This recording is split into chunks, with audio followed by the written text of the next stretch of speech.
नमस्कार साथियों, स्वागत है आप सबका टीचर्स एकेडमी के इस प्लेटफॉर्म पे। और जैसा कि आप लोगों ने पिछले लेक्चर्स में काफ़ी अच्छा पढ़ाई भी किया है और काफ़ी अच्छा आप लोग कर भी रहे हैं, तो आगे वहीं से हम लोगों को प्रोसीड भी करना है। एक बार जितने लोग जुड़ रहे हैं वो एक बार कमेंट करके बता दें कि आवाज़ सब तक अच्छे से आ रही है, फिर हम लोग क्लास प्रोसीड करते हैं। एक बार कमेंट करके जितने लोग जुड़ रहे हैं वो एक बार कमेंट करके बता दें कि क्लास सब तक अच्छे से पहुंच रही है, आवाज़ सब तक आ रही है अच्छे से। एक बार कमेंट करके बता दें कि आवाज़ सब तक आ रही है अच्छे से। जो भी साथी हमारे जुड़ चुके हैं एक बार कमेंट करके बता दें कि आवाज़ सही से आ रही है। जितने भी साथी जुड़ चुके हैं एक बार कमेंट करके बता दें कि आवाज़ आ रही है अच्छे से।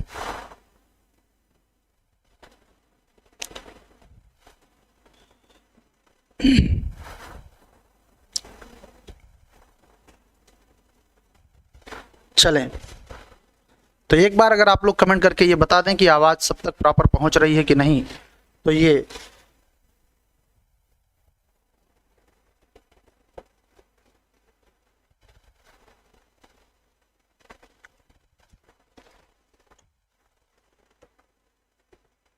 चलिए। Shivangi Singh good morning, good morning. Mridula Maurya good morning. सबका स्वागत है, सबका बहुत बहुत स्वागत है। और जितने लोग साथ में जुड़े हैं, आवाज़ अगर सही आ रही है सबसे, तो फिर आगे प्रोसीड किया जाए क्लास को। जी सर, आवाज़ आ रही है। Okay Mridula, okay okay okay okay, चलते हैं। तो जैसा कि लास्ट लेक्चर में हम लोगों ने बात किया था बुध ग्रह के बारे में और शुक्र ग्रह के बारे में, यहाँ तक हम लोगों की पढ़ाई हो चुकी थी। आज हम लोगों को पृथ्वी के बारे में पढ़ना है। तो पृथ्वी के बारे में क्या क्या चीज़ें महत्वपूर्ण है, कैसे प्रश्न बनेंगे और कैसे प्रश्न बने हैं अब तक, उन सब के सीरीज को लेकर के मैं आ रहा हूँ।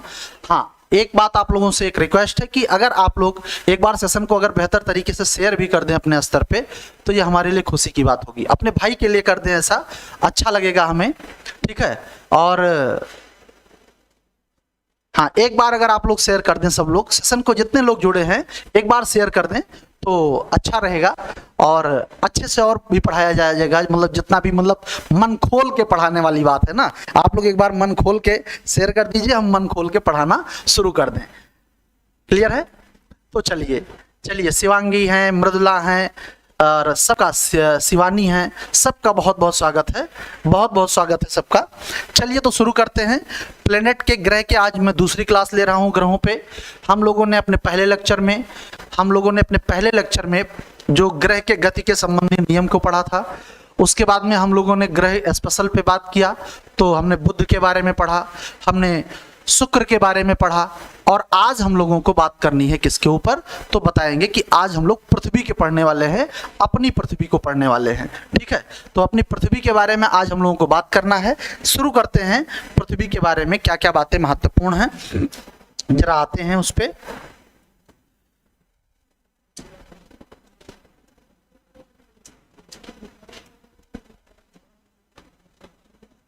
पृथ्वी,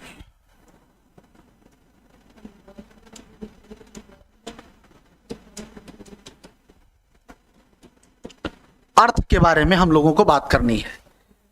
चलिए तो देखते हैं कि क्या क्या बातें महत्वपूर्ण हैं अर्थ के संदर्भ में। अर्थ के संदर्भ में क्या क्या बातें महत्वपूर्ण हैं, सबसे पहले यही जानना शुरू करेंगे कि अर्थ के बारे में क्या क्या चीजें महत्वपूर्ण हैं। तो आपको पता है कि जो मैंने क्रम दिया था, क्रम के अकॉर्डिंग अगर देखा जाए, मैं आकार के अनुसार जब बात किया था आपसे, तो आकार के अनुसार से पृथ्वी किस नंबर का ग्रह है, एक बार यहीं से स्टार्ट हो जाए कि आकार के अनुसार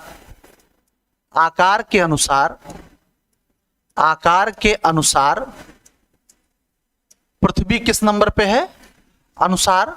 तो पांचवा बड़ा ग्रह आपने देखा था, क्या था, तो पांचवा बड़ा ग्रह आपको किस रूप में मिला?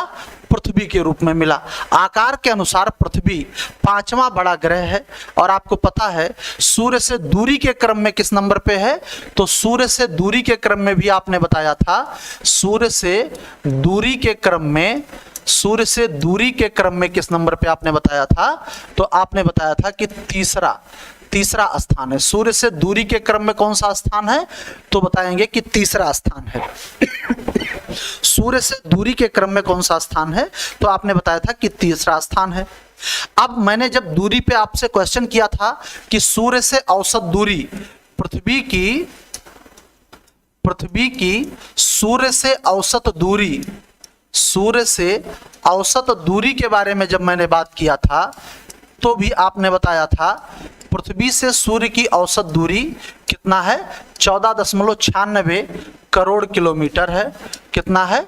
तो आपने बताया था कि पृथ्वी से सूर्य की औसत दूरी 14.96 करोड़ किलोमीटर है। हमने अधिकतम दूरी की भी बात की थी। अधिकतम दूरी कितना बताया था? 15.21 और न्यूनतम 14.70। यही तो बताया था। जहां तक अधिकतम और न्यूनतम दूरी की बात थी, दूरी में मैंने 2 पॉइंट और दिए थे। एक तो अधिकतम दूरी की बात किया था मैंने, और एक मैंने न्यूनतम दूरी की बात किया था। ठीक है, और ये बात मैं कर रहा हूं औसत दूरी की। ठीक है, तो अधिकतम दूरी मैंने बताया था 15.21 करोड़ किलोमीटर के बारे में मैंने बात किया था, और जो न्यूनतम दूरी था वो 14.70 करोड़ किलोमीटर के बारे में हम लोगों ने बात किया था। यही तो बात हुई थी हम लोगों की। बताएं, इतनी ही तो बात हुई थी। अब आगे इसके मैं आपको थोड़ा लेकर चलता हूं। तो प्रश्न आपसे पूछा जाता है कि पृथ्वी का भूमध्य रेखीय व्यास कितना है? क्या पूछा जाता है? प्रश्न है कि पृथ्वी का भूमध्य रेखीय व्यास कितना है? क्वेश्चन समझ में आया? पृथ्वी का भूमध्य रेखीय व्यास। अब जब भूमध्य रेखीय व्यास की बात करते हैं तो आपको पता है कि यह है आपकी पृथ्वी। कौन है? पृथ्वी है। और पृथ्वी पे ये जो 0 डिग्री अक्षांश रेखा है, ये क्या करती है? पृथ्वी को 2 बराबर भागों में बांटती है। क्या करती है?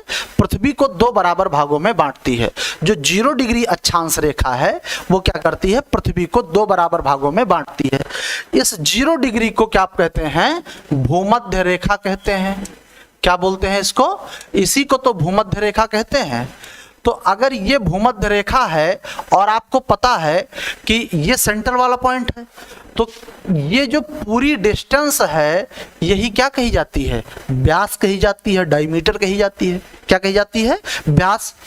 आधी जो है, केंद्र से आधी दूरी जो है, ये त्रिज्या बोली जाती है। आपसे क्वेश्चन पूछ रहा है पृथ्वी का भूमध्य रेखीय व्यास कितना है, यही तो पूछ रहा है, भूमध्य रेखीय व्यास कितना है। और मृदुला ने कमेंट करके बता भी दिया है कि 12.75 हाँ बहुत सही, 12.75 किलोमीटर। बहुत सही मृदुला, 12.75 किलोमीटर क्या डिस्टेंस है? तो आप बताओगे कि इसका जो है भूमध्य रेखीय व्यास है। तो व्यास अगर ये है तो अब ये भूमध्य रेखा की बात हो गई। जैसे जैसे आप उत्तर की तरफ बढ़ोगे, यहां आपको मिलने वाला है उत्तरी ध्रुव। क्या मिलने वाला है? उत्तरी ध्रुव। तो एक बार मुझे आप लोग यह भी कमेंट करके बता दें कि जो डिस्टेंस भूमध्य रेखा पे है वो डिस्टेंस ध्रुवों पर तो रह नहीं जाएगा, घटेगा ना। तो अगर ध्रुव पर आया तो ध्रुव का व्यास कितना होगा? मतलब क्या है? पृथ्वी का ध्रुवीय व्यास कितना है? क्वेश्चन क्या बनेगा? क्वेश्चन बनेगा कि पृथ्वी का ध्रुवीय व्यास कितना है? एक बार अगर आप लोग कमेंट करके बताएंगे तो मजा आ जाएगा कि पृथ्वी पृथ्वी का ध्रुवीय व्यास कितना है? एक बार कमेंट करके बता दो कि पृथ्वी का ध्रुवीय व्यास कितना है। तो आपने बताया कि 1275.6 किलोमीटर, तो इसका भूमध्य रेखीय व्यास है, लेकिन ध्रुवीय व्यास थोड़ा कम है और बहुत सही मृदुला 12,714 किलोमीटर। क्या बात है, 12,714 किलोमीटर इसका भूमध्य ध्रुवीय व्यास है। तो आपसे क्वेश्चन और बन सकता है, क्वेश्चन बन सकता है कि कितना अंतर है। ध्यान दीजिएगा, क्वेश्चन कुछ नया नहीं जन्म लेने वाला है, बस इसी को क्या करेगा, वो घुमा सकता है, घुमा ही तो सकता है। तो अगर आपसे दोनों में अंतर पूछ सकता है कि नहीं पूछ सकता है, एग्जाम में देखो क्वेश्चन बन सकता है यहां से थोड़ा टेक्निक। अब होगा क्या, एग्जाम में हाल में जब लड़के को दोनों डाटा तैयार होगा तभी वो निकाल पाएगा ना। तो अगर आपसे ऐसा प्रश्न बना दे कि पृथ्वी के भूमध्य रेखीय व्यास एवं ध्रुवीय व्यास में अंतर, क्या क्वेश्चन बना दे, पृथ्वी के भूमध्य रेखीय व्यास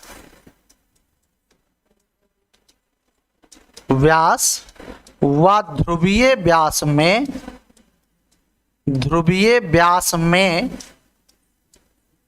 अंतर कितना है, तो आप लोग क्या बताएंगे कि पृथ्वी के भूमध्य रेखीय व्यास और ध्रुवीय व्यास में कितना अंतर है, और ये लगभग आपको कितना देखने को मिलेगा भैया। तो आप देखोगे कि 42.6 किलोमीटर आपको देखने को मिल जाएगा। अंतर कितना है, डायरेक्ट हिट क्वेश्चन पूछा गया है कि पृथ्वी के भूमध्य रेखीय व्यास एवं ध्रुवीय व्यास में कितना अंतर है। तो बहुत सही मृदुला, कितना अंतर है, 42.6 किलोमीटर का अंतर पाया जाता है। कितना अंतर पाया जाता है, तो आप बताओगे 42.6 किलोमीटर का अंतर पाया जाता है। ठीक है, अब आपको पता है कि पृथ्वी जो है वो किसके, तो एक तरफ शुक्र है और दूसरी तरफ मंगल है, मतलब शुक्र और मंगल के बीच में स्थित है। पृथ्वी किसके बीच में स्थित है, तो आप बताओगे कि शुक्र एवं मंगल के बीच में स्थित है। पृथ्वी जो है किसके बीच में स्थित है, तो आपको पता है कि पृथ्वी शुक्र एवं मंगल के बीच में स्थित है। पृथ्वी किसके बीच में है, तो शुक्र एवं मंगल के बीच में स्थित है। किसके बीच में, तो मंगल के बीच में स्थित है। पृथ्वी जो है किसके बीच में है, तो आप बताओगे कि पृथ्वी जो है वो किसके, शुक्र एवं मंगल के बीच में स्थित है। और शुक्र और मंगल के बीच में स्थित है, और पृथ्वी जो है अपने अक्ष पे कितना झुकी हुई है, तो पृथ्वी अपने अक्ष पे कितना झुकी हुई है, अक्ष पर 23.5 अंश झुकी है। चलो ये तो कॉमन सी बात हो गई, सबको पता है, लेकिन इस झुकाव का पृथ्वी पे फर्क क्या पड़ता है ये आपको बताना है। और एक बार बता दो कि पृथ्वी जो अपने अक्ष पे 23.5 अंश झुकी हुई है, इसका प्रभाव क्या है पृथ्वी पे, इसका रिजल्ट क्या है, आप जरा अगर कमेंट करके बताएं तो बड़ा मजा आएगा, बहुत अच्छा लगेगा हमें कि पृथ्वी का जो झुकाव है 23.5 अंश अपने अक्ष पे, जो पृथ्वी का झुकाव है उससे उस पर प्रभाव क्या पड़ता है। एक बार कमेंट करके बताएं कि क्या प्रभाव पड़ता है पृथ्वी पर क्या प्रभाव पड़ता है, एक बार कमेंट करके बताएं। बिल्कुल ऑफलाइन की तरह हम लोगों को पढ़ना है, बगैर किसी हेडक के हर प्रश्न का सलूशन और सवाल जवाब करते हुए चलना है। ठीक है, बताएं कि अगर देखा जाए कि पृथ्वी अपने अक्ष पे कितना झुकी है, 23.5 अंश, तो ये तो हम भी जानते हैं, आप भी जानते हैं, छोटा सा बच्चा भी जानता है। ठीक, और अगर नहीं जानता होगा तो क्लास देखने के बाद में जान जाएगा। लेकिन सवाल यह है कि पृथ्वी पर इस झुकाव का प्रभाव क्या है। अगर आपसे ऐसा क्वेश्चन बनाए कि इस झुकाव का पृथ्वी पर क्या प्रभाव पड़ता है, तो आप बता देना कि पृथ्वी पर जो ऋतु परिवर्तन होता है, मतलब जो मौसम में परिवर्तन होता है, वो इसी झुकाव का नतीजा है या परिणाम है। इसी वजह से पृथ्वी पर ऋतु परिवर्तन या मौसम परिवर्तन की घटना देखी जाती है। मौसम परिवर्तन की घटना देखी जाती है। इसी वजह से पृथ्वी पर मौसम परिवर्तन की घटना देखी जाती है। बात समझ पा रहे हैं मेरी? क्यों देखी जाती है मौसम परिवर्तन की घटना? तो आप बताओगे कि पृथ्वी चूंकि अपने अक्ष पे 23.5 अंश झुकी हुई है, इस वजह से इसका जो रिजल्ट निकलता है, इसका जो प्रभाव है वो किस रूप में है? तो आप बताओगे मौसम परिवर्तन के रूप में है, ऋतु परिवर्तन के रूप में है। मेरी बात समझ पा रहे हैं आप लोग? अच्छा, अब पृथ्वी का अपने अक्ष पर चक्कर लगाने में कितना समय लगता है? आप सबको पता है। पृथ्वी को अपने अक्ष पर चक्कर लगाने में कितना समय लगता है? चक्कर लगाने में कितना समय लगता है? कितना समय लगता है? अगर आपसे प्रश्न करे कि पृथ्वी को अपने अक्ष पर घूमने में या चक्कर लगाने में कितना समय लगता है, तो आप तुरंत बताते हैं कि सर 23 घंटा 56 मिनट 4.09 सेकेंड। कितना? 23 घंटा 56 मिनट और 4.09 सेकेंड का समय लगता है। कितना समय लगता है? तो आप बता देंगे समय लगता है। अब राउंड फिगर में हम लोग क्या कर देते हैं, इसी को कहते हैं कि 24 घंटा। लेकिन हो सकता है पेपर में डायरेक्ट 24 घंटा ना लिखे, तो वो डाटा क्या लिख सकता है, 23 घंटे 56 मिनट और 4.09 सेकेंड का टाइम लगता है पृथ्वी को क्या करने में, अपने अक्ष पर एक बार घूम जाने में। ठीक है, एक क्वेश्चन पूछता है कि पृथ्वी का आकार कैसा है। एक क्वेश्चन पूछता है पृथ्वी का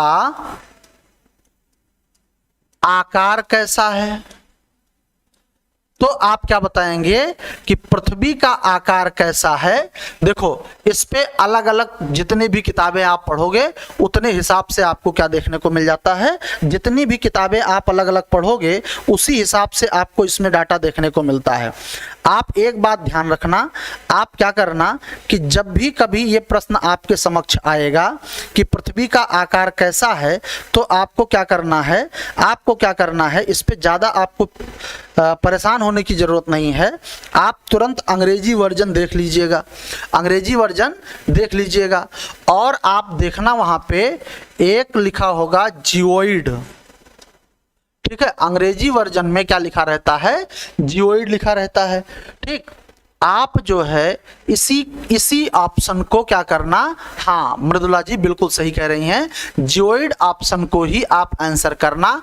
वैसे तो बहुत दिया रहता है, हिंदी में इसको पृथव्याकार कहते हैं।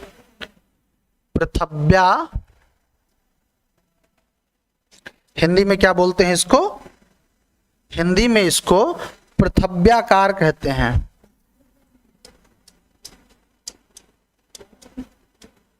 ठीक है, हिंदी में इसको क्या बोलते हैं, पृथव्याकार बोलते हैं। तो आप लोग पृथव्याकार के लिए तैयार रहना। पृथव्याकार बोलते हैं, कुछ इस तरह से लिखा जाएगा। तो हिंदी में इसको क्या बोलते हैं, पृथव्याकार। तो हो सकता है एग्जामिनेशन हॉल में आपको इस पे कंफ्यूजन हो, लेकिन आप जियोइड वाला अगर बात याद रखेंगे तो आपका ये आंसर सही होने वाला है। आपको पता है कि पृथ्वी जो है ध्रुवों पर चपटी हुई है।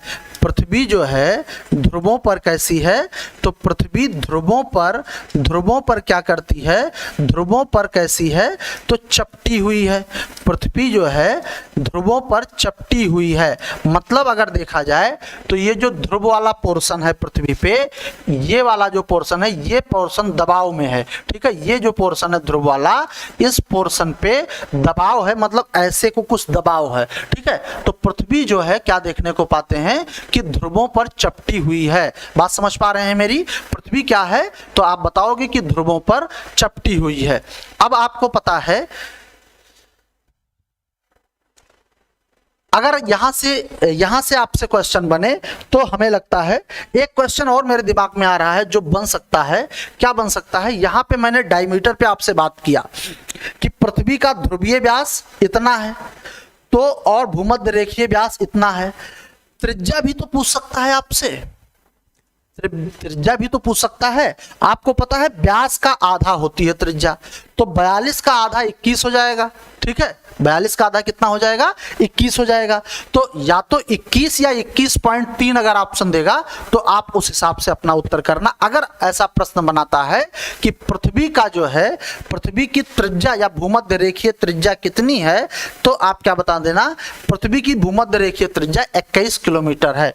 ठीक है, भूमध्य रेखीय सॉरी पृथ्वी के भूमध्य रेखीय त्रिज्या और ध्रुवीय त्रिज्या में जो है कितना अंतर पाया जाता है, तो भूमध्य रेखीय त्रिज्या ध्रुवीय त्रिज्या से कितना अधिक है? तो लगभग में 21 अधिक है। यह आपका उत्तर होगा। पृथ्वी की भूमध्य रेखीय त्रिज्या, पृथ्वी की भूमध्य रेखीय त्रिज्या ध्रुवीय त्रिज्या से कितना अधिक है, अगर यह प्रश्न आपसे पूछा जाता है तो आप क्या उत्तर लगाने वाले हैं? लगभग में कितना? तो लगभग में 21 किलोमीटर अधिक है। ठीक है, आपको पता है कि पृथ्वी सूर्य के चारों ओर जो चक्कर लगाती है उसकी स्पीड पे भी क्वेश्चन बन सकता है।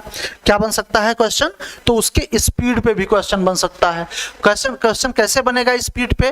क्वेश्चन बन सकता है कि पृथ्वी सूर्य के चारों ओर कितने स्पीड से चक्कर लगाती है। ध्यान रखिएगा, पृथ्वी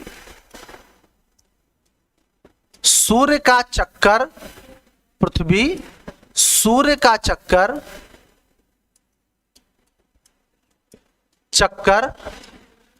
किस गति से करती है या किस स्पीड से करती है, किस गति से लगाती है? उत्तर आप लोग कमेंट करते रहें। अगर आप पढ़े हैं तो आपके तैयार भी हो जाएंगे, जो नहीं पढ़े हैं वो खामोशी से पढ़ते रहें। जिनको पता है वो एक बार कमेंट कर सकते हैं, कोई दिक्कत नहीं है। ठीक है, कितने स्पीड से चक्कर लगाती है आप बता देना कि 29.8 किलोमीटर प्रति सेकंड। कितना? 29.8 किलोमीटर पर सेकंड के स्पीड से। किस स्पीड से? तो आप बता देना कि 29.8 किलोमीटर पर सेकंड के स्पीड से पृथ्वी क्या कर रही है? तो आप बता देना कि 29.8 किलोमीटर पर सेकंड की स्पीड से पृथ्वी क्या करती है? तो सूर्य का चक्कर लगा रही है। पृथ्वी सूर्य का चक्कर किस स्पीड से लगा रही है, किस गति से लगा रही है? तो आप बता देना कि 29.8 किलोमीटर पर सेकंड की स्पीड से चक्कर लगा रही है। बात मेरी समझ पा रहे हैं? बताइए। अच्छा, अब पृथ्वी को हरा ग्रह भी कहते हैं। क्या कहते हैं? पृथ्वी को हरा ग्रह भी कहा जाता है, लेकिन क्वेश्चन ऐसे नहीं पूछेगा। क्वेश्चन क्या बना सकता है? क्वेश्चन बनाएगा कि पृथ्वी को हरा ग्रह कहते हैं डैश। ऑप्शन ए, इस पर जल की अधिकता है। ऑप्शन बी, इस पे पारिस्थितिकी की अधिकता है। ऑप्शन सी, पृथ्वी हरा रंग में दिखना पसंद करती है। डी, ऐसे कुछ बना सकता है। ठीक, तो आपको पता है कि पृथ्वी जो हरा रंग में दिखती है या इसको जो हरा ग्रह कहते हैं वो इसलिए कहते हैं क्योंकि इसके पारिस्थितिकी के कारण कहते हैं। किस वजह से कहते हैं? पारिस्थितिकी के कारण कहते हैं। तो पृथ्वी पर उपस्थित पारिस्थितिकी के कारण इसे किस रंग का ग्रह कहा जाता है? पृथ्वी पर उपस्थित पारिस्थितिकी के कारण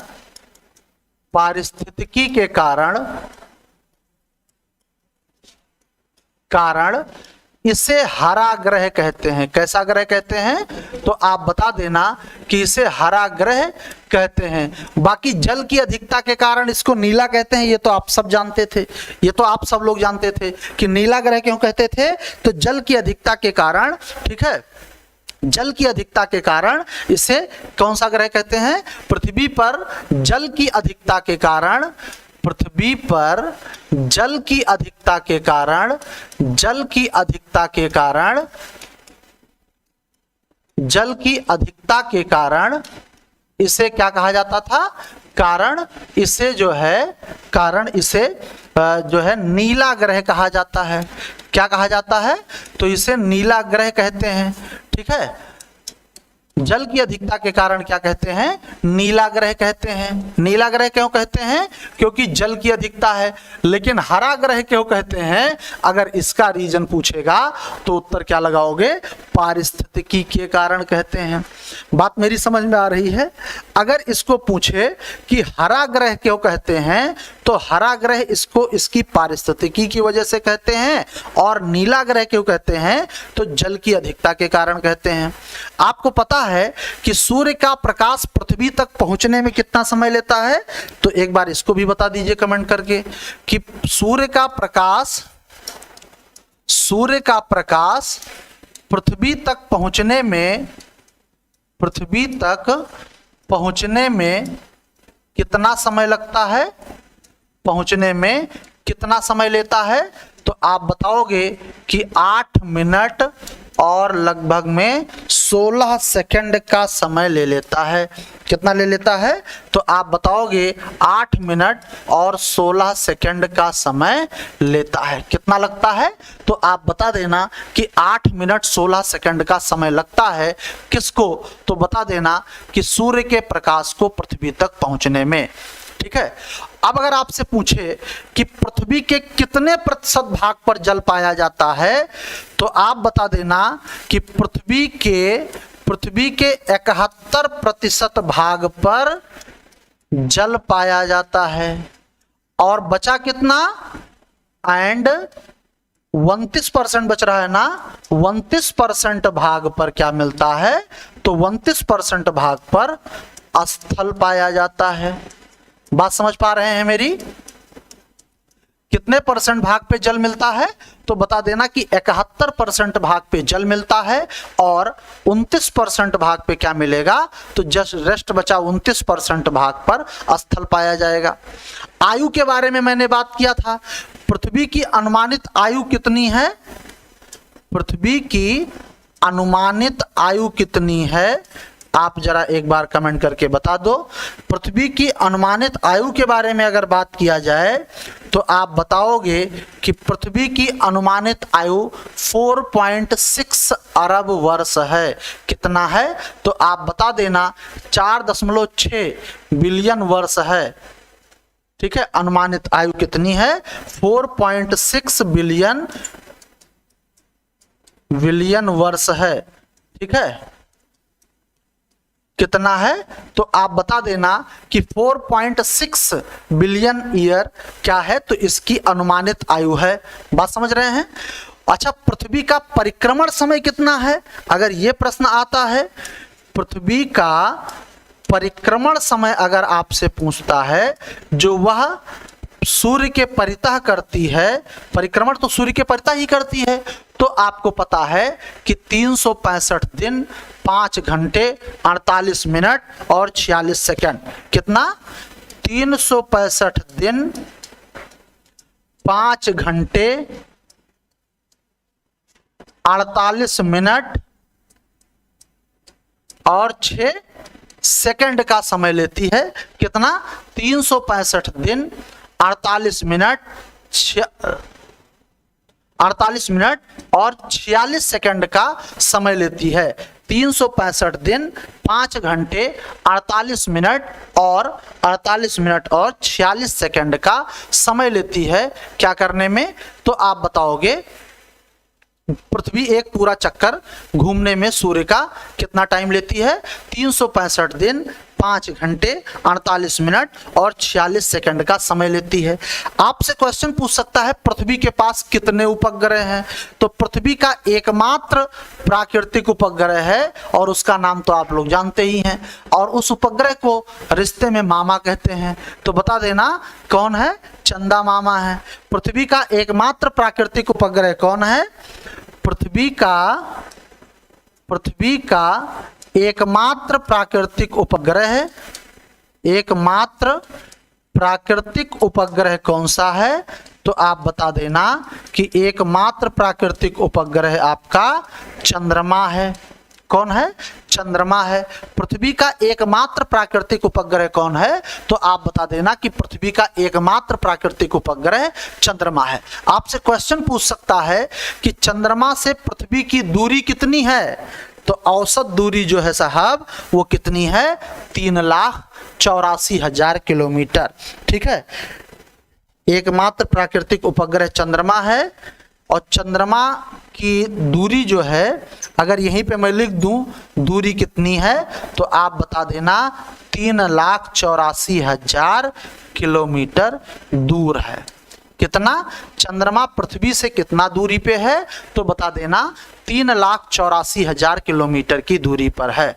ठीक है, आपसे पता है कि पृथ्वी के सबसे निकट तारा कौन सा है? सूर्य। एक तो सूर्य है, तो सूर्य के अलावा, सूर्य के बाद पृथ्वी के सर्वाधिक निकट का तारा मैं बता चुका हूं आपको। आप चाहें तो एक बार कमेंट करके बता दें कि सूर्य के बाद पृथ्वी के सर्वाधिक निकट का तारा कौन सा है। एक बार अगर कमेंट करके आप बताएं, पृथ्वी के बाद, सॉरी, सूर्य के पश्चात पृथ्वी के सबसे निकट का तारा कौन सा है? बोलो, एक बार कमेंट करके बताओ कि पृथ्वी के, सूर्य के पश्चात पृथ्वी के सबसे निकट का तारा कौन सा है? पृथ्वी के पश्चात सूर्य का सबसे निकट का तारा कौन सा है? एक बार कमेंट करके बताएं, पृथ्वी के पश्चात सूर्य के सबसे निकट का तारा कौन सा है? सब लोग भूल गए कि बताना ही नहीं चाह रहे हैं?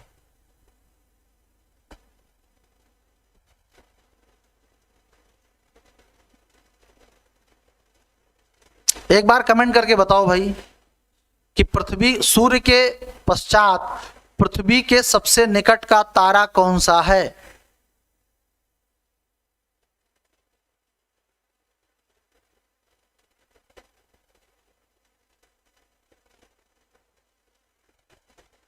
प्रॉक्सिमा सेंचुरी है। भूल जाओगे इसे क्या? कौन सा है? तो उत्तर बता देना कि सबसे, देखो, पृथ्वी के सबसे निकट का तारा अपना सूर्य, और फिर दूसरा जो निकट का तारा है वो कौन सा है? तो बता देना प्रॉक्सिमा सेंचुरी है। कौन सा तारा है? तो बता देना प्रॉक्सिमा सेंचुरी है। मुझे लगता है पृथ्वी के संदर्भ में इतना इंफॉर्मेशन इनफ है, इससे बाहर एक को क्वेश्चन बन नहीं सकता, इस बात की गारंटी है। ठीक है, बाकी तो पूरा जाग्राफी का मतलब ही है जियो प्लस ग्राफी, तो हमको भू का ही विशेष रूप से अध्ययन करना है। अभी हो सकता है थोड़ा आपको बोरिंग भी लग रहा हो ये सारी क्लासेस, क्योंकि सब फैक्चुअल डाटा है, लेकिन जैसे ही ये चैप्टर खत्म होगा फिर पृथ्वी की गति वगैरह पे आपको काफी इंटरेस्ट आने वाला है, जबरदस्त कॉन्सेप्ट मिलेगा। यहाँ पे थोड़ा आपको ध्यान भी रखने की जरूरत है, यहाँ से क्वेश्चन भी पूछे जाते हैं एग्जाम में। ठीक है, तो अगला ग्रह लेते हैं हम लोग पृथ्वी के बाद में मंगल को। तो अपना अगला ग्रह है मंगल।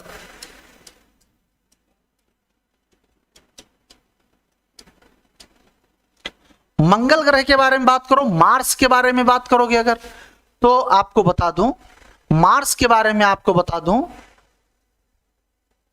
मार्स के बारे में अगर आप बात करें तो मार्स क्या है, किस नंबर पे है? आप बताओ कि बुध, शुक्र, पृथ्वी, फिर मंगल। तो सूर्य से, अब मैं कुछ चीजें यहाँ पे जो है अवॉइड करूंगा, वो आप जानते हुए हैं और उसको मैं कई बार बात भी कर चुका हूं। तो पहले बुध, फिर शुक्र, फिर पृथ्वी, फिर मंगल। तो सूर्य से दूरी के अनुसार पे ये चौथा स्थान रखता है। आकार के अनुसार आपको पता है कि बृहस्पति, शनि, अरुण, वरुण, फिर पृथ्वी, फिर शुक्र, फिर मंगल। तो आकार के अनुसार मंगल किस नंबर पे आएगा? तो आप बता देना 7वें नंबर पे आएगा। बात मेरी समझ पा रहे हैं? तो ये नहीं लिखना है हमको। हाँ, मंगल अपने अक्ष पे कितना झुका हुआ है? मंगल अपने अक्ष पे, यह अपने अक्ष पर कितना झुका है? अगर ये प्रश्न आपसे पूछा जाए कि मंगल का अक्षीय झुकाव कितना है, तो आप बता देना कि मंगल का अक्षीय झुकाव 25 डिग्री 12 मिनट का है। ठीक है, अक्षीय झुकाव कितना है? तो 25 डिग्री 12 मिनट है। मंगल का जो है अक्षीय झुकाव कितना है, तो बता देना 25 डिग्री 12 मिनट है। अच्छा ये बताओ कि पृथ्वी का अक्षीय झुकाव कितना है, तो आप बताओगे 23.5 अंश है। यही तो बात है, पृथ्वी का अक्षीय झुकाव कितना है, तो 23.5 अंश है। मंगल का देखो लगभग में बराबर दिख रहा है। तो जिस प्रकार से पृथ्वी पर घटनाएं घटित होती हैं, ठीक है, पृथ्वी के समान दिन और रात की अवधि मंगल पे भी देखी जाती है, और पृथ्वी के समान दिन और रात की अवधि मंगल पर होने के कारण बार बार हमारे वैज्ञानिक मंगल ग्रह पर जीवन की तलाश के लिए मार्स मिशन के रूप में भेज रहे हैं। बात समझ पा रहे हैं? तो जो हमारे भूवैज्ञानिक हैं उनका भी यही प्रयास है कि मंगल पर जीवन को तलाशा जाए, क्योंकि इसके पास जो दिन और रात की अवधि है, ठीक है, वो पृथ्वी के समान है। इसी कारण लिख सकते हैं, इसी कारण यहां दिन एवं रात की अवधि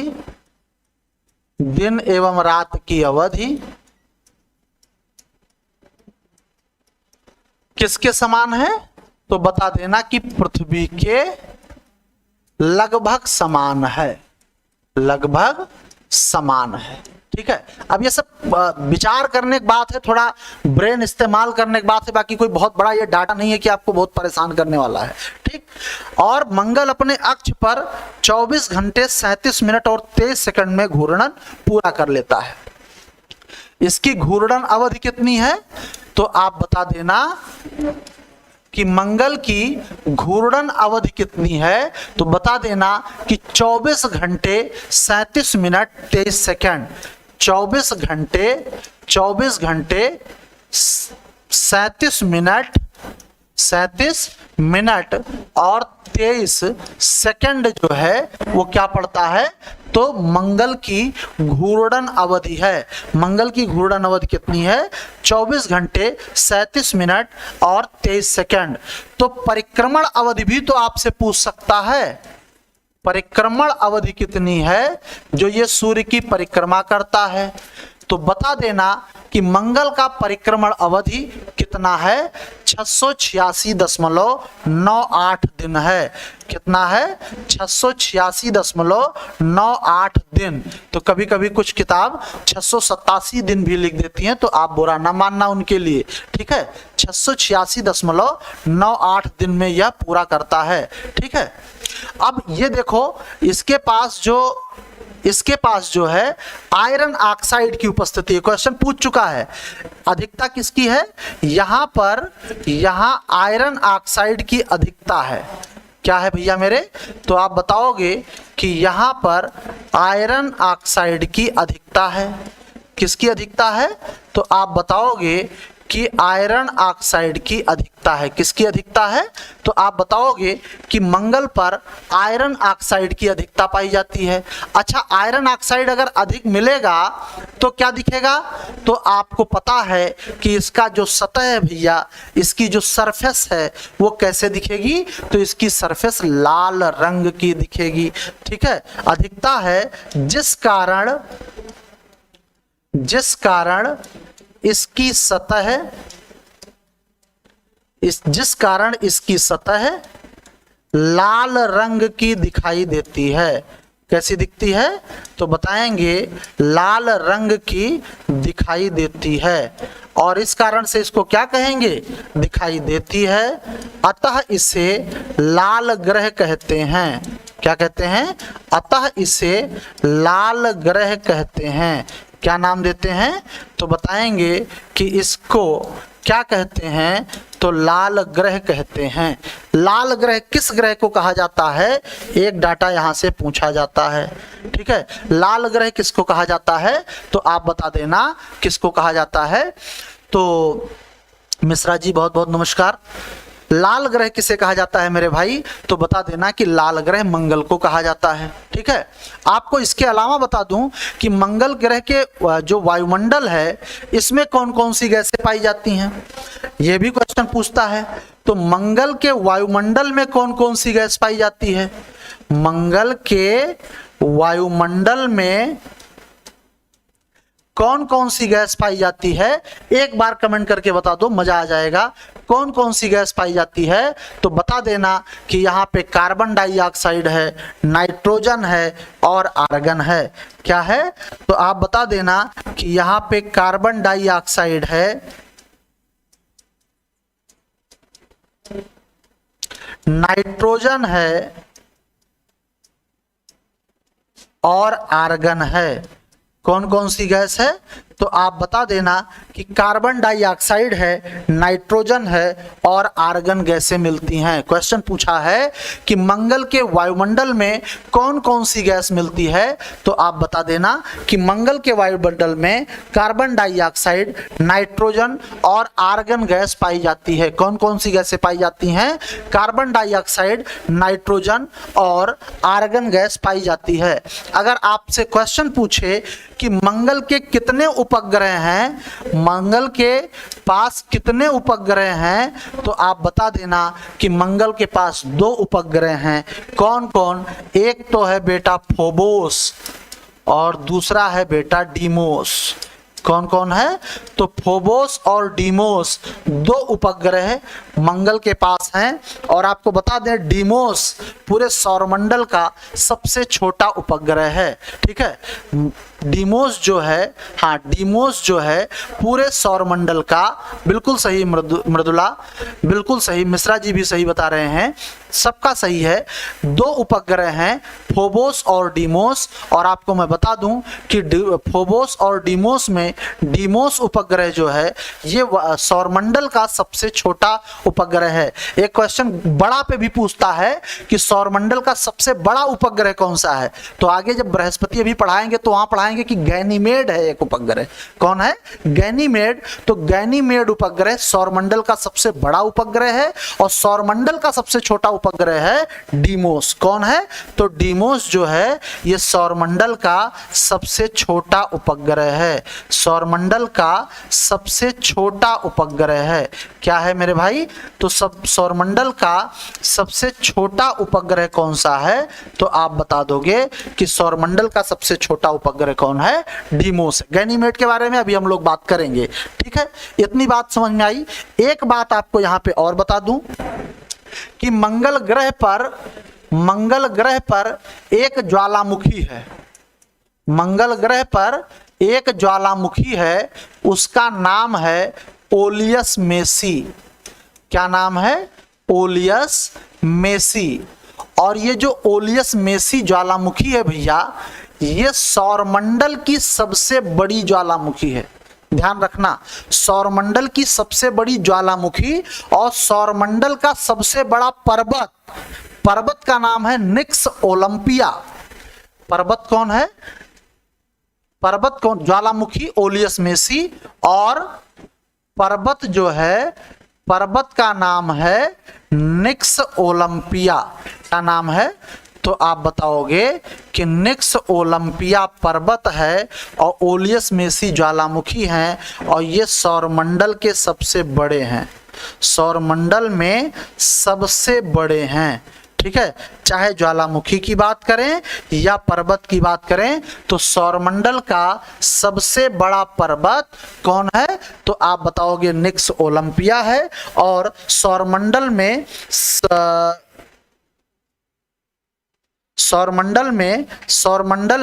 सबसे बड़ी ज्वालामुखी ओलियस मेसी किसके पास है? मंगल ग्रह पर। और सबसे बड़ा पर्वत भी किसके पास है? मंगल ग्रह पर। ठीक है, तो आपको यही बातें ध्यान में रखनी है। मंगल के बारे में इतना इंफॉर्मेशन एनफ है किसी भी एग्जाम के पॉइंट ऑफ व्यू से। ठीक है, निक्स ओलंपिया माउंटेन है और ओलियस मेसी ज्वालामुखी है। बिल्कुल मिश्रा जी, बिल्कुल सही है, 100% करेक्ट है। ठीक है, बिल्कुल। तो आगे बढ़ते हैं, अपने जुपिटर के पास चलते हैं, जुपिटर ग्रह पे चलते हैं।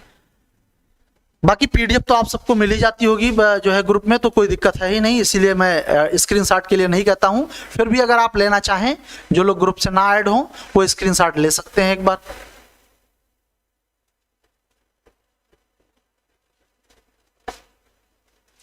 चलें, तो अब हम लोग बात करते हैं अपने नेक्स्ट ग्रह पे जिसका नाम है बृहस्पति। कौन है? बृहस्पति। बृहस्पति देवता के बारे में बात करना है। अंग्रेजी में इनको क्या नाम देते हैं? तो अंग्रेजी में इनको जुपिटर कह देते हैं। ठीक है, अंग्रेजी में इनको क्या कहते हैं? जुपिटर कह देते हैं, और कोई बात नहीं है भैया मेरे। अब सोचो, जुपिटर देवता की पूजा हम लोग करते हैं, ठीक, बृहस्पति देवता की पूजा करते हैं। चलिए देखते हैं बृहस्पति देव के बारे में क्या क्या बातें हैं। सबसे पहले तो आपको मालूम है कि सौरमंडल का सबसे बड़ा ग्रह कौन सा है? तो आप बताओगे कि और कोई नहीं, बृहस्पति है। कौन है? बृहस्पति है। आपको मालूम है कि इसका जो व्यास है 1,42,800 किलोमीटर है। व्यास कितना है आप बता दोगे कि व्यास कितना है इनका, तो आप बता देना कि 1,42,800 किलोमीटर है। इन्हीं से आप क्या कर सकते हैं? इनके बड़े होने का अनुमान लगा सकते हैं, देख सकते हैं कि इनकी जो है आकार कितना बड़ा है। ठीक है, तो 1,42,800 किलोमीटर इनका क्या है? तो व्यास है। ठीक है, और बृहस्पति की जो सूर्य से औसत दूरी है, औसत दूरी अगर देखा जाए, वैसे सूर्य से औसत दूरी जो है कितनी है? तो बताएंगे कि 77.83 करोड़ किलोमीटर। 77.83 करोड़ किलोमीटर है। कितना डिस्टेंस है? तो आप बता दोगे कि बृहस्पति का जो व्यास है वो 1,42,800 किलोमीटर है, और सूर्य से औसत दूरी कितनी है? 77.83 करोड़ किलोमीटर है। ठीक है, मिश्रा जी कह रहे हैं सब लाइक कर दो। अरे कर दे भाई, अगर कोई करना चाहे तो कर दे, नहीं करना चाहे तो किसी को शिकायत थोड़े है। ठीक है, किसी से कोई शिकायत नहीं है। हाँ, बस आप अच्छे से पढ़ते रहें, ये आशा है जिसके लिए हम लोग जुड़े हुए हैं। जो हमारा अपना एक अंडरस्टैंडिंग है वो पढ़ने का है, पढ़ते रहें। बाकी लाइक शेयर तो चलता ही रहेगा। एक बार मैं स्टार्टिंग में बोलता हूं कि हाँ भाई जिनको करना है कर दीजिए, और अदरवाइज कोई बात नहीं। तो बृहस्पति के बारे में आते हैं। सौरमंडल का सबसे बड़ा ग्रह, सौरमंडल का सबसे बड़ा ग्रह कौन सा है?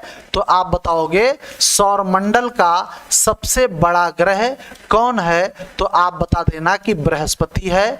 और बृहस्पति का अगर व्यास पूछ ले तो बता देना 1,42,800 किलोमीटर, और इतने से ही पता चल जाएगा कि सबसे बड़ा है। सूर्य से औसत दूरी की बात किया जाए तो 77.83 करोड़ किलोमीटर है। कितना है? 77.83 करोड़ किलोमीटर है। आपको मैं बता दूं कि जो सूर्य है, सूर्य जो है ये सबसे तेज गति से जो है अपने अक्ष पर जो है ये चक्कर लगाता है। मतलब इसका अपने अक्ष पे घूमने की जो स्पीड है वो बहुत तेज है। और कितना आपको पता है कि यह मात्र 9 घंटे और 55 मिनट में एक बार घूम जाया करता है। मतलब 10 घंटे भी ये कंप्लीट नहीं करता है। ठीक है, तो इसकी घूर्णन गति जो है, घूर्णन गति सर्वाधिक है। घूर्णन गति जो है इसकी जो घूर्णन गति है, घूर्णन गति है वो सर्वाधिक है। घूर्णन गति क्या है? सर्वाधिक है। और आपको बता दूं कि ये 9 घंटे और लगभग में 55 मिनट में क्या करता है? घूम जाता है। कितने देर में? तो 9 घंटे और 55 मिनट में क्या करता है? ये घूम जाता है अपने अक्ष पे। ठीक है, जबकि इसका जो परिक्रमण अवधि है जो सूर्य का ये परिक्रमा करता है वो ज्यादा है।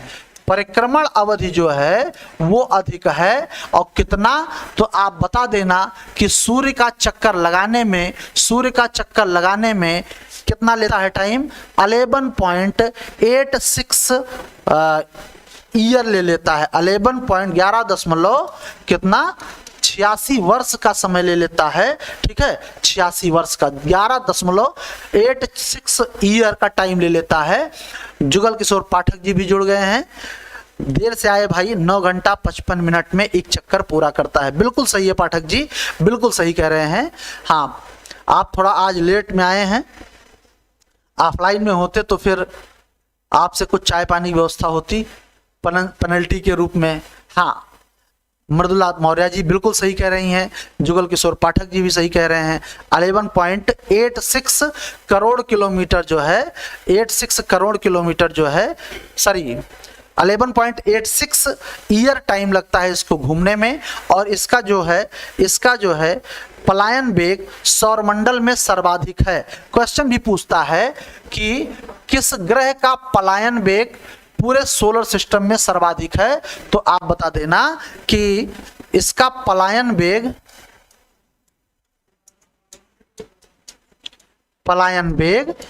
सर्वाधिक है। सर्वाधिक किसका है, तो आप बता देना कि बृहस्पति का पलायन वेग क्या है, तो बृहस्पति का पलायन वेग सर्वाधिक है। ठीक है, इसका जो औसत घनत्व है वो कितना है, औसत घनत्व की अगर बात किया जाए कि बृहस्पति का औसत घनत्व कितना है, तो एक बार अगर कमेंट करके बताओ बृहस्पति की एवरेज जो है बृहस्पति का जो औसत घनत्व है वो कितना है। पाठक जी कह रहे हैं कि सर लेट हो जाता है, ट्रेन में रहता हूँ, 7:30 बजे काम पर निकलता हूँ, 11 बजे ऑफिस, सोचता हूँ आपका लेक्चर सुनता हूँ। अच्छा, बहुत बहुत धन्यवाद मेरे भाई, बहुत बहुत धन्यवाद मेरे भाई। ठीक है, कोई दिक्कत नहीं है, जब भी आप बाद में भी लेक्चर देख लिया करें आराम से, कोई दिक्कत नहीं है। हाँ, 1.33 ग्राम पर घन सेंटीमीटर है। कितना है, 1.33 ग्राम, 1.33 ग्राम प्रति घन सेंटीमीटर है। इसका जो है कितना है, तो 1.33 ग्राम प्रति घन सेंटीमीटर है। क्या है, तो आप बताओगे कि बृहस्पति का जो औसत घनत्व है वो 1.33 ग्राम ग्राम सेंटीमीटर क्यूब है। बिल्कुल सही है मृदुला जी, बिल्कुल सही आंसर सबका आ रहा है। और आपको बता दें कि बृहस्पति के वायुमंडल में कौन कौन सी गैस मिलती है, आप बता दो। इसके वायुमंडल में गैस कौन कौन सी मिलती है, वायुमंडल में कौन कौन सी गैस मिलती है, आप एक बार जरा कमेंट करके बता दो। क्योंकि अब जो क्वेश्चन ट्रेंड है वो गैस ही पूछ रहा है, इसीलिए मैंने मार्स के बारे में भी बताया है, इसीलिए मैंने जो है वीनस के बारे में भी बताया। अर्थ को तो हमको पढ़ना ही पढ़ना है। ठीक है, अब हम बृहस्पति के बारे में बात करें तो बृहस्पति जुपिटर के बारे में, इसके वायुमंडल में कौन कौन सी गैस पाई जाती है, आप एक बार जरा कमेंट करके बता दें कि इसके बृहस्पति के वायुमंडल में कौन कौन सी गैस पाई जाती है। आपको पता है कि यहां पर हाइड्रोजन है, हीलियम है, मीथेन है, अमोनिया है। कौन कौन है, बता देना कि यहां पे हाइड्रोजन है, हीलियम है, मीथेन है और अमोनिया है। अच्छा, एक मेरी बात तो यहां पे आप लोग गौर कर ही रहे होंगे, अगर मैं कह रहा हूं यहां हाइड्रोजन है, यहां हीलियम है, सूर्य में क्या है, हाइड्रोजन है, हीलियम है, तो लघु सौर तंत्र वाला बात तो यहीं से जनरेट हो जाएगा कि नहीं हो जाएगा। जो लघु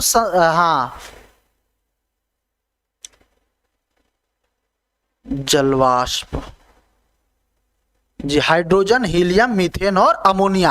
हाँ, बहुत सही। कौन कौन सी गैसें पाई जाती हैं, तो वायुमंडल में गैस कौन सा है, तो बता देना कि हाइड्रोजन मिलती है, हीलियम मिलती है, मीथेन मिलती है और अमोनिया गैस मिलती है। कौन कौन मिलता है, हाइड्रोजन, हीलियम, मीथेन, अमोनिया। बिल्कुल दिमाग में बिठा लीजिए, आप दिमाग में बिठा लीजिए। बृहस्पति जो है के वायुमंडल में कौन कौन, तो हाइड्रोजन और हीलियम मिल रहा है। और आपको बता दूं कि बृहस्पति सूर्य से प्राप्त ऊर्जा का, जितना भी ये ऊर्जा प्राप्त करता है सूर्य से, उसका लगभग में 2.5% ऊर्जा इंफ्रारेड उसके रूप में जो है वापस कर देता है। कितने परसेंट, तो 2.5 गुना ऊर्जा इंफ्रारेड तरंगों के रूप में अंतरिक्ष में विसर्जित करता है। बात समझ रहे हैं कि अगला स्लाइड ले लेता हूं। क्या है, एक फैक्ट यहां से मैं आपको बता दूं, मजेदार फैक्ट है कि सूर्य से जितना कुछ इसको प्राप्त होता है, सूर्य से प्राप्त ऊर्जा का, सूर्य से प्राप्त ऊर्जा का कितना, तो आप बताओगे 2.5 गुना। ठीक है, कितना, 2.5 गुना ऊर्जा जो है, ऊर्जा का 2.5 गुना ऊर्जा किस रूप में, तो आप बताओगे कि इंफ्रारेड तरंग के रूप में, इंफ्रारेड तरंग के रूप में क्या करता है, तो इंफ्रारेड तरंग के रूप में अंतरिक्ष में विसर्जित कर देता है। तरंग के रूप में, इंफ्रारेड तरंग के रूप में अंतरिक्ष में विसर्जित कर देता है। कहां पे, तो अंतरिक्ष में विसर्जित कर देता है। कहां पे कर देता है विसर्जित, तो आप बताओगे विसर्जित कर देता है। कहां पे, तो इंफ्रारेड तरंग के रूप में अंतरिक्ष में विसर्जित कर देता है। सूर्य से प्राप्त ऊर्जा का कितना गुना, जितना मिलता है उसका 2.5 गुना इंपॉर्टेंट है। कितना गुना, तो जितना कुछ मिलता है उसका,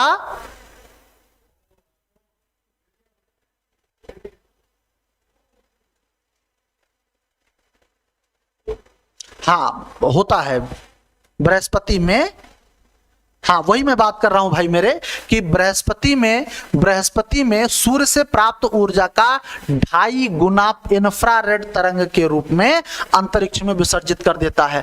और आपको बता दूं बृहस्पति में अच्छा, एक तो डाटा आप लोगों ने बृहस्पति तारा और ग्रह दोनों गुणों से युक्त है। सही कह रहे हैं पाठक जी, बिल्कुल सही कह रहे हैं। ये तारा और ग्रह दोनों गुणों से युक्त है। लिख सकते हैं इसको कि बृहस्पति जो है, बृहस्पति तारा एवं ग्रह दोनों गुणों से युक्त है। इसमें कोई दिक्कत नहीं है, गुणों से युक्त है। बृहस्पति जो है वो तारा एवं ग्रह दोनों गुणों से युक्त है। अब आप सोच रहे होंगे, कुछ लोग सोच रहे होंगे कि तारा कैसे और ग्रह कैसे। देखो बृहस्पति के पास भैया स्वयं की रेडियो ऊर्जा है, ठीक है, और इसके पास जो है, इसके पास क्या कह सकते हैं, इसके पास स्वयं की रेडियो ऊर्जा है, स्वयं की रेडियो ऊर्जा है, स्वयं की रेडियो ऊर्जा है। इसीलिए इसको क्या कहते हैं, इसीलिए इसे तारा समान ग्रह या तारा सदृश ग्रह भी कहते हैं। क्या नाम देते हैं, तारा सदृश ग्रह भी कहते हैं। बात समझ रहे हैं। तो अगर आपसे क्वेश्चन पूछा जाए कि किस ग्रह को तारा सदृश ग्रह कहा जाता है, तो उत्तर आप क्या बताओगे कि वो और कोई नहीं, वो कौन है, तो वो बृहस्पति है। तारा सदृश ग्रह कौन है, तो बता देना कि बृहस्पति है। ठीक है, तारा सदृश ग्रह कौन है, तो बता देना कि बृहस्पति है। और आपको बता दें कि उपग्रहों सहित बृहस्पति जो है एक लघु सौर तंत्र है। तो अभी कुछ दिन पहले आपने देखा होगा जो है सबसे ज्यादा उपग्रहों की संख्या पहुंच गई थी शनि के पास में, पढ़ा था ना, शनि के पास में। लेकिन अभी हाल ही में फिर से रिसर्च हुआ है और बृहस्पति के पास लगभग में 12 उपग्रह और मिल गए हैं। अब इसके पास जो उपग्रहों की कुल संख्या है वो पहुंच गई है 92। ठीक है, तो वर्तमान में अगर देखा जाए, वर्तमान में अब चूंकि ये आंकड़ा भैया फ्लैक्चुएट हो रहा है, तो अगर एग्जाम होगा, जब भी होगा और क्वेश्चन पूछा जाए सपोज दैट कि सर्वाधिक उपग्रह किसके पास हैं या वर्तमान में फला कि सबसे ज्यादा उपग्रह किस ग्रह के पास में है, तो आप ट्रेडिशनल उत्तर ना लगाना, एक बार इसको करंट में देख। अब ये ना सोचना कि ज्योग्राफी में या टीजीटी पीजीटी में करंट कैसे आ जाएगा, आ सकता है, ऐसे ही आ सकता है, क्योंकि जो भी क्वेश्चन मुझे लगता है कि इस तरह से होते हैं, वहां पे आयोग एक आध प्रश्न दे देता है कि लड़का गलती कर डाले। ठीक, तो आप उसके लिए तैयार रहना कि वर्तमान मतलब आज का डेट मानना, वर्तमान में सर्वाधिक उपग्रह सर्वाधिक उपग्रह कितने, तो संख्या भी बता सकते हो कि 92 इसी के पास हैं। इसी के मतलब इसी के पास हैं, मतलब बृहस्पति के पास हैं। सबसे ज्यादा उपग्रह किसके पास हैं, तो आप बता देना कि बृहस्पति के पास हैं। और आपको मैं बता दूं कि इसी कारण से इसे क्या कहा जाता है, इसे मतलब बृहस्पति को लघु सौर तंत्र कहते हैं।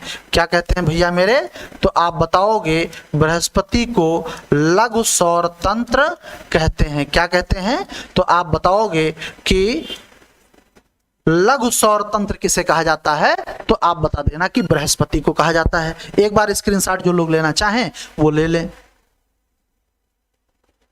वर्तमान में उपग्रह की संख्या 95 और बढ़ गई क्या, 92 था यार। करंट की किताब में जो पढ़ा था मैंने अभी 92 पढ़ा था। शनि के पास 83 और इनके पास 92। पाठक जी अब अगर इधर 2-4 दिन में कोई डाटा आ गया हो तो मैं नहीं बता सकता हूं। 10 दिन 15 दिन पहले जो मेरे पास डाटा था अपडेट वो 92 था। मैं बता रहा हूं ये संख्या फ्लक्चुएट हो रही है, तो आप इस पे ध्यान दे लेना, ठीक है। इस पे थोड़ा ध्यान दे के काम करना। पर इस शनि के पास भी मिले हैं 62। कोई दिक्कत नहीं है, देख लेना। जो है संख्या जो मैंने अपडेट किया था वो ये था कि शनि के पास मेरे पढ़ने तक जो है 83 उपग्रह हुए थे और बृहस्पति के पास 92 हो गए थे, ठीक है। अब अगर फिर कोई आंकड़ा आ गया हो इधर 2-4-10 दिन में तो उसके लिए मैं नहीं बता सकता हूं, तो वो आप थोड़ा कर लेना और मैं देखूंगा, अगर मुझे भी मिलेगा तो मैं भी आपको अपडेट कराऊंगा उसके लिए, ठीक है। मिश्रा जी, पाठक जी, सबका बहुत बहुत धन्यवाद। सही है सबके। चलिए तो अब बात करते हैं हम लोग बात करते हैं अपने अगले ग्रह पे जिसका नाम है शनि, ठीक। नेक्स्ट ग्रह आपका है शनि ग्रह। किसके बारे में पढ़ना है हम लोगों को, शनि के बारे में।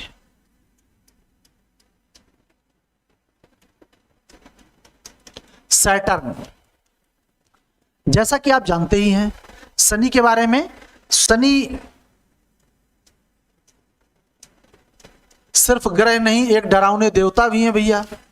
हम लोगों को अक्सर ये डराया जाता है कि शनि अरिष्ट हो जाएंगे, बात समझ रहे हैं। हाँ तो पर शनि के पास भी मिले हैं 62। ओके चलिए शनि के बारे में बात कर लेते हैं। बृहस्पति के बाद आकार में तो ये सबसे दूसरा था, क्योंकि सबसे बड़ा बृहस्पति, फिर शनि आ गया। चलो अब आकार प्रकार पे तो आपको वो वहां से आपने खूब देखा है, ठीक। सबसे बढ़िया बात मैं आपके बताने जा रहा हूं कि शनि ग्रह पर छल्ले पाए जाते हैं। क्या पाए जाते हैं, इस पर वलय पाए जाते हैं। इस पर जो है क्या पाए जाते हैं, वलय पाए जाते हैं। वलय मतलब छल्ला, ठीक। वलय पाए जाते हैं, छल्ला पाया जाता है। शनि ग्रह पर क्या मिलता है, इस पर वलय मिलता है। और क्वेश्चन कभी कभी ऐसे पूछ लेता है कि कितने छल्ले मिले हैं, ठीक है। तो वलय मिलता है, कितने छल्ले हैं, संख्या उनकी कितनी है, तो 7 छल्ले हैं। कितने छल्ले मिले हैं, याद रखना। शनि ग्रह पर कितने छल्ले पाए जाते हैं, आपसे ऐसा क्वेश्चन पूछे तो आप बता देना कि शनि ग्रह पर कुल कितने छल्ले मिलते हैं। अच्छा अब शनि का 102 हो गया। चलिए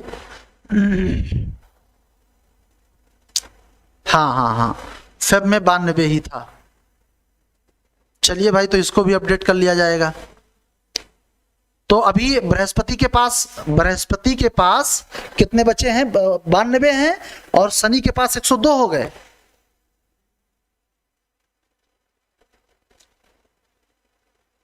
चलिए देख लेना, इसको अपडेट कर लिया जाएगा, ठीक।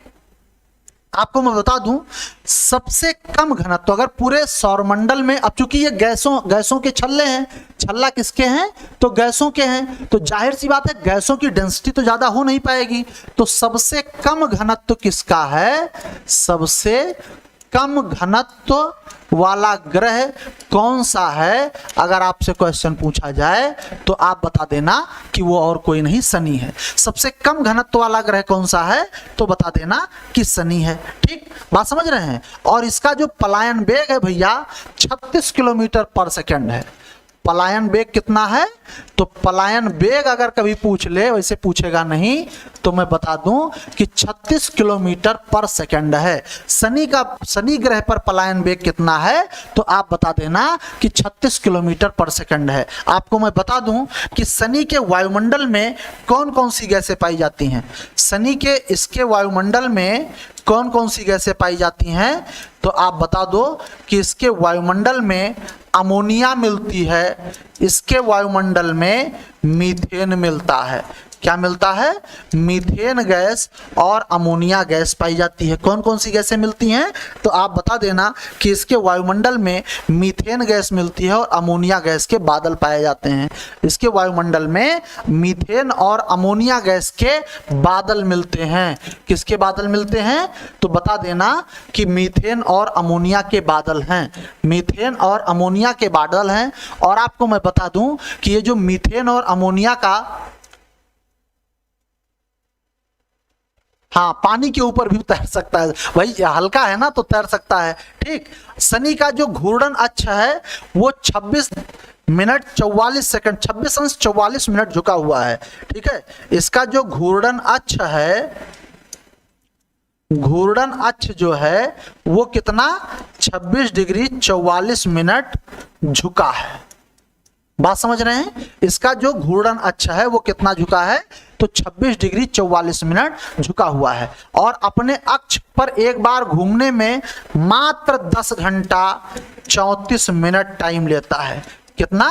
तो आप बताओगे कि 10 घंटा 34 मिनट में इसका घूर्णन क्या हो जाता है? घूर्णन पूरा हो जाता है। ठीक है, घूर्णन पूरा करने में कितना टाइम लेता है? 10 घंटा 34 मिनट। लेकिन अगर आपसे क्वेश्चन पूछे कि परिक्रमण में कितना टाइम लेता है, परिक्रमण मतलब सूर्य का चक्कर लगाने में इसको कितना टाइम लगता है भैया, तब बता देना कि 29.5 साल ले लेते हैं। कितना वर्ष? तो बता देना कि 29.5 ईयर का टाइम ले लेते हैं। ठीक है, बात समझ रहे हैं? शनि को आकाश गंगा के समान ग्रह कहा जाता है। क्या कहा जाता है? शनि को भैया इसे जो है क्या कहते हैं? आकाश गंगा के समान ग्रह कहते हैं। क्या कहते हैं? आकाश गंगा के समान ग्रह कहा जाता है। क्या कहा जाता है? तो आप बताओगे कि शनि को आकाश गंगा के समान ग्रह कहते हैं। किसके समान ग्रह कहते हैं? तो बताओगे कि आकाश गंगा, क्वेश्चन पूछेगा कि किस ग्रह को आकाश गंगा के सदृश ग्रह कहा जाता है, तो आप क्या बता देना कि इसे आकाश गंगा के समान ग्रह कहा जाता है। वो कौन है? तो बता देना शनि है। कौन है? शनि है।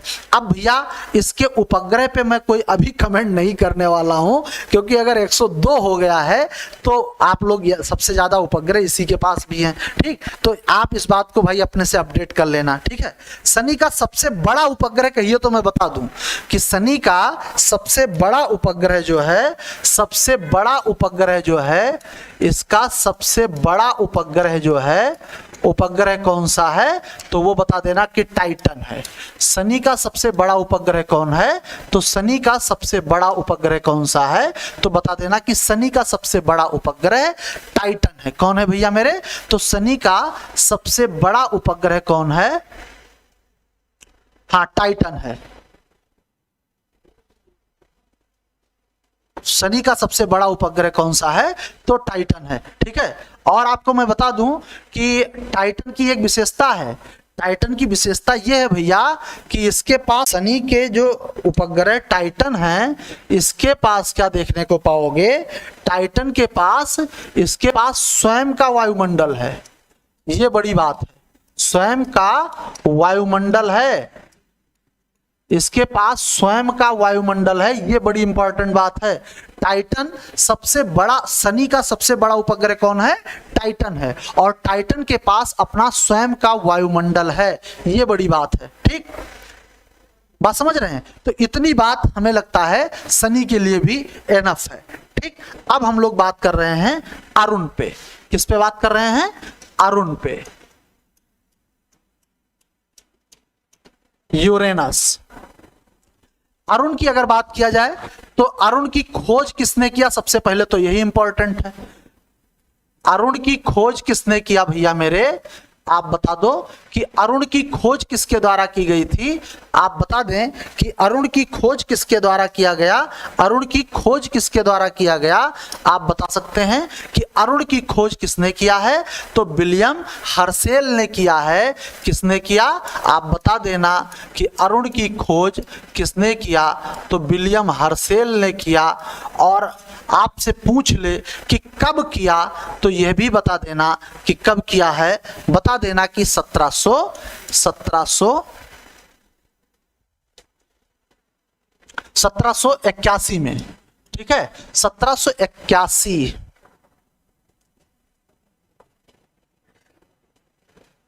हाँ, 1781 है।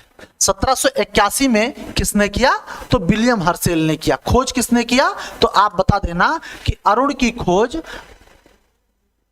हाँ, सबसे बड़ा उपग्रह टाइटन है। पाठक जी बिल्कुल सही कह रहे हैं। तो अरुण की खोज किसने किया है? विलियम हर्शेल ने किया है। और ये आकार में पता ही है कि आकार में जो है आपको पता ही है कि बृहस्पति, शनि, फिर अरुण, तो तीसरा बड़ा ग्रह है। डिस्टेंस के अकॉर्डिंग भी पता है, तो उस पॉइंट पे मैं बहुत ज्यादा बात नहीं करने वाला हूं, क्योंकि इसको ग्रह वाला पॉइंट कंप्लीट हो तो फिर कुछ और अच्छे कॉन्सेप्ट आपको दे पाऊं और कॉन्सेप्चुअल ज्योग्राफी मैं आपको पढ़ा पाऊं। ठीक है, अब आपसे पूछता है, आपसे प्रश्न क्या पूछेगा कि जो है सूर्य की परिक्रमा कितने दिन में करता है? तो इसकी परिक्रमण अवधि कितना है? परिक्रमण अवधि कितना है? तो बता देना कि परिक्रमण अवधि ज्यादा नहीं है, बस कितना है? 84 वर्ष है। कितना है? 84 वर्ष। और एक बात बहुत इंपॉर्टेंट आपको बताने जा रहा हूं कि इसका जो ग्रेविटी है वो पृथ्वी के इक्विवेलेंट है।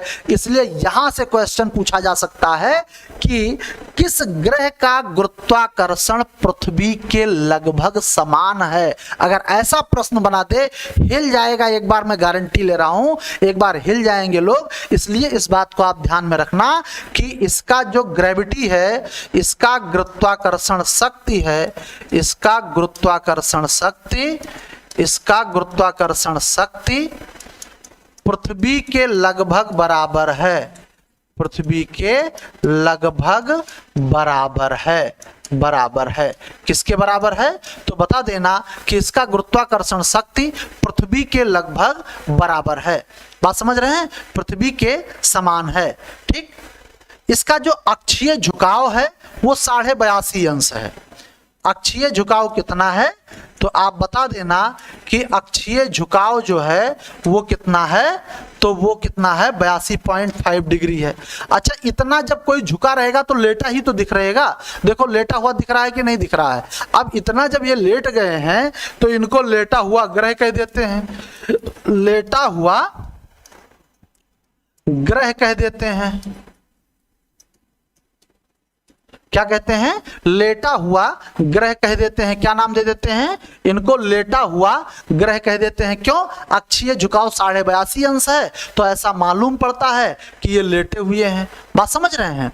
और आपको बता दूं, शुक्र ग्रह की भांति यह भी, इसका भी कैसे जो है, तो शुक्र की तरह है, शुक्र की तरह यह भी पूर्व से पश्चिम घूमता है।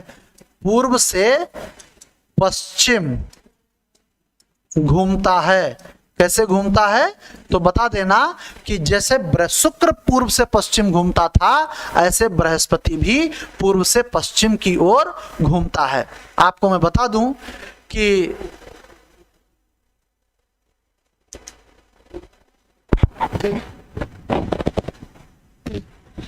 आपको मैं बता दूं कि जो यूरेनस है, सही कह रहे हैं, सबके कमेंट सही हैं। 1781, 84, हाँ पाठक जी बिल्कुल सही कह रहे हैं।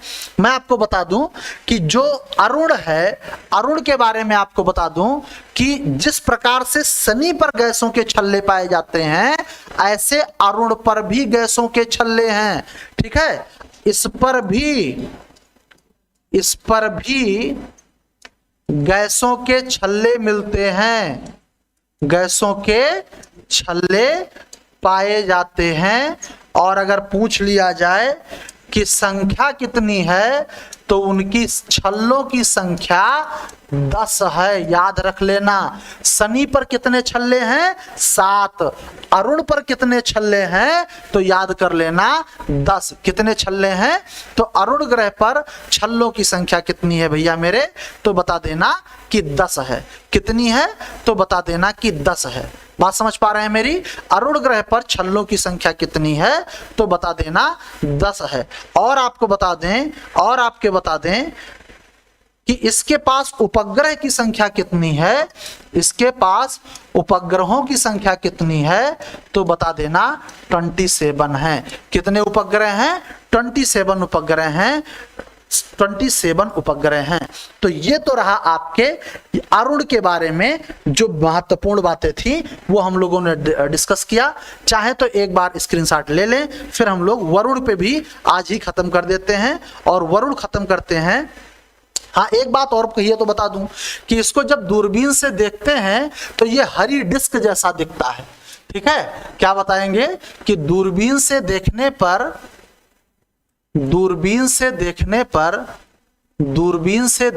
पर यह हरी डिस्क जैसा दिखता है। हरी डिस्क जैसा दिखता है।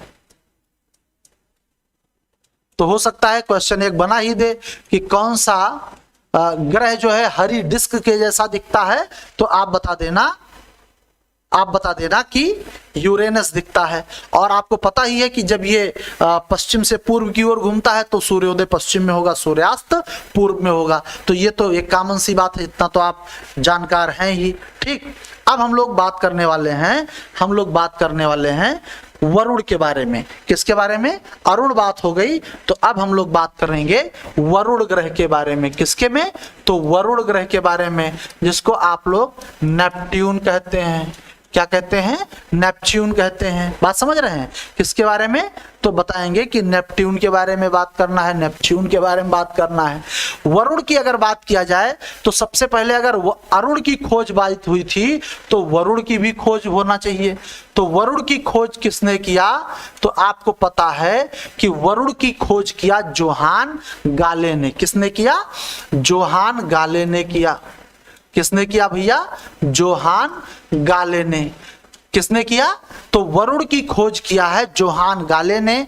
और जोहान गाले के साथ लेबेरियर और एडम्स भी थे।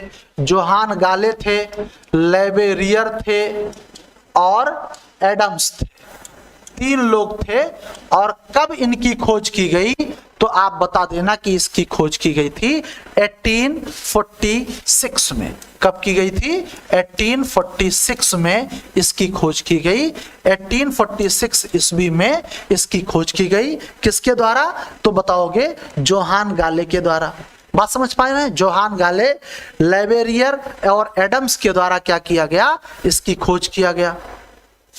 हाँ भैया, 10 रिंग्स पाए जाते हैं अरुण में। ठीक, अरुण में 10 रिंग्स पाए जाते हैं, बिल्कुल सही है। आगे बढ़े। अब ये सूर्य से सर्वाधिक दूरी पर है, इसलिए सबसे ठंडा भी है। तो ये तो सामान्य सी बात हो गई, इसमें कोई कमेंट करने की जरूरत ही नहीं है, ये तो आप लोग जानते ही हैं। हाँ, परिक्रमा कितने दिन में करता है? तो एक तो ये अक्ष पर घूर्णन कितने टाइम में करता है? अक्ष पर घूर्णन। और दूसरा परिक्रमा कितने टाइम में करता है? ये दोनों क्वेश्चन आपसे पूछे जा सकते हैं। तो ये 17 घंटे 50 मिनट लेता है अक्ष पे घूमने में। 17 घंटे और कितना मिनट? तो बताओगे 50 मिनट का टाइम लेता है अपने अक्ष पे घूमने में। तथा 165 वर्ष, या लिख देंगे 164.79, 164.79 वर्ष ले लेता है ये क्या करने में, तो सूर्य का एक पूरा चक्कर लगाने में कितना टाइम ले लेता है, तो बता देंगे कि 164.79 वर्ष ले लेता है। बात समझ रहे हैं। और आपको मैं बता दूं कि इसका वायुमंडल बहुत ज्यादा सघन है, वायुमंडल जो है बहुत सघन है। तो वायुमंडल में कौन सी गैस पाई जाती है, यह भी क्वेश्चन पूछ सकता है। तो इस पे भी आपको कोई टेंशन लेने की जरूरत नहीं है, कोई और नहीं बल्कि मीथेन गैस ही पाई जाती है। बात समझ रहे हैं। आपका लिखा नोट 2021 का भौतिक भूगोल का, अच्छा भैया बहुत बहुत धन्यवाद। ठीक है, मीथेन गैस पाए जाते हैं। इसके अलावा अगर बात किया जाए तो अमोनिया भी मिलता है, हाइड्रोजन और हीलियम भी मिलता है, मीथेन भी मिलता है, मीथेन भी मिलता है, मीथेन भी मिलता है, अमोनिया भी मिलता है, अमोनिया भी मिलता है, मीथेन हुआ, अमोनिया हुआ, हाइड्रोजन और हीलियम भी पाया जाता है थोड़ा थोड़ा। ठीक है, हाइड्रोजन और हीलियम भी थोड़ा थोड़ा पाया जाता है, हीलियम भी थोड़ा थोड़ा पाया जाता है। बात समझ रहे हैं। वायुमंडल में मीथेन, अमोनिया, हाइड्रोजन और हीलियम भी पाया जाता है, हीलियम भी पाया जाता है। ठीक है, अरुण और वरुण को आपको मैं बता दूं कि अरुण और वरुण को जुड़वा ग्रह कहते हैं। अरुण व वरुण को क्या कहते हैं, वरुण को जुड़वा ग्रह कहते हैं। क्या कहते हैं, जुड़वा ग्रह कहते हैं। क्या कहते हैं भैया मेरे, तो आप बता देना कि अरुण और वरुण को क्या नाम देते हैं, तो जुड़वा ग्रह कहते हैं। क्या बोलते हैं, जुड़वा ग्रह कहते हैं। बात समझ रहे हैं। इसके पास उपग्रह कितने हैं, अगर आपसे क्वेश्चन पूछ ले कि इसके पास उपग्रह कितने हैं, तो आप बता देना कि इसके पास मात्र और मात्र 14 उपग्रह हैं। कितने उपग्रह हैं, तो इनके पास उपग्रहों की संख्या कितनी है, तो बता देना कि 14 उपग्रह हैं किसके पास में, तो आप बता देना कि वरुण के पास में 14 उपग्रह हैं। बात समझ पा रहे हैं।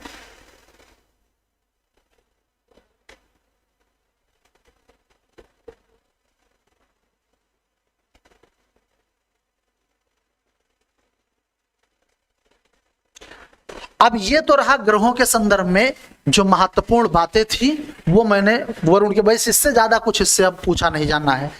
अब एक दो क्वेश्चन मैं आपसे करता हूं, जरा उसका उत्तर दे दीजिए, वहीं से क्लास एंड कर दूंगा।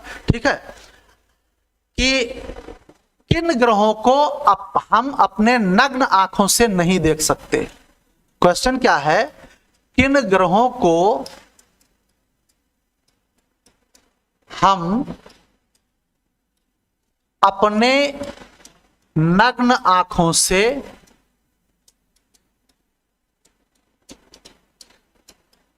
नहीं देख सकते।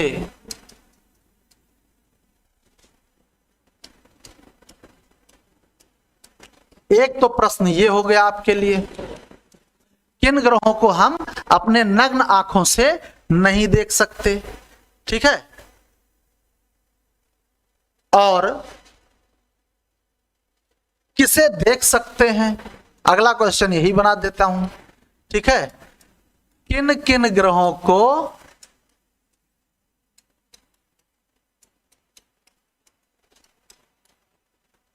नग्न आंखों से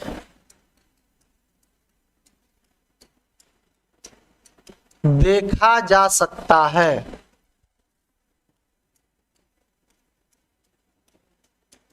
आंसर अगर कमेंट कर दें तो मजा आ जाए। मिश्रा जी के आंसर आने लगे हैं। एक बार कमेंट करके बताओ भाई, सब लोग एक बार कमेंट करके बताओ कि वह कौन से ग्रह हैं जिन्हें हम अपने नग्न आंखों से नहीं देख सकते। वो कौन से ग्रह हैं जिन्हें हम अपने नग्न आंखों से नहीं देख सकते। तो शुक्र और शनि।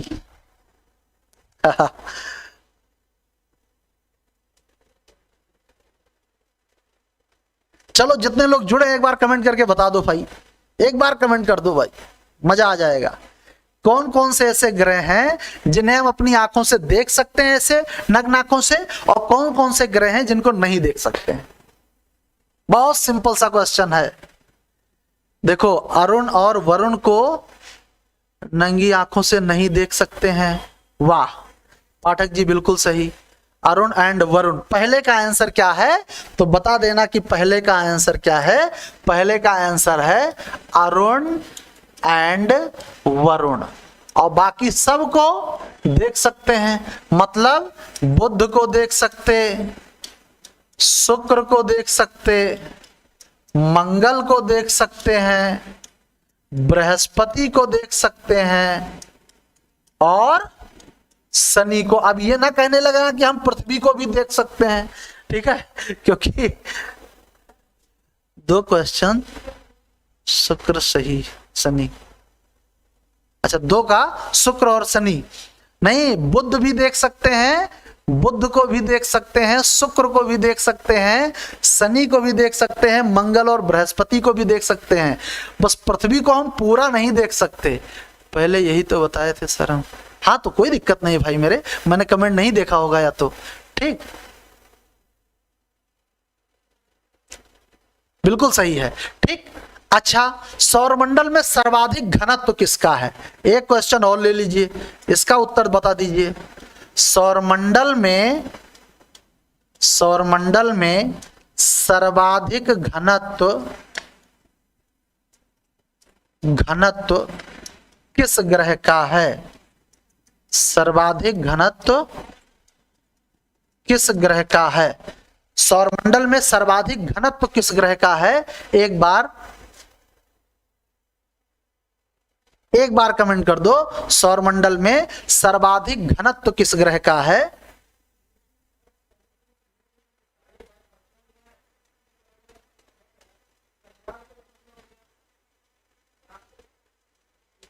मैक्सिमम डेंसिटी किसकी पाई जाती है सोलर सिस्टम में? मैक्सिमम डेंसिटी किसकी पाई जाती है सोलर सिस्टम में?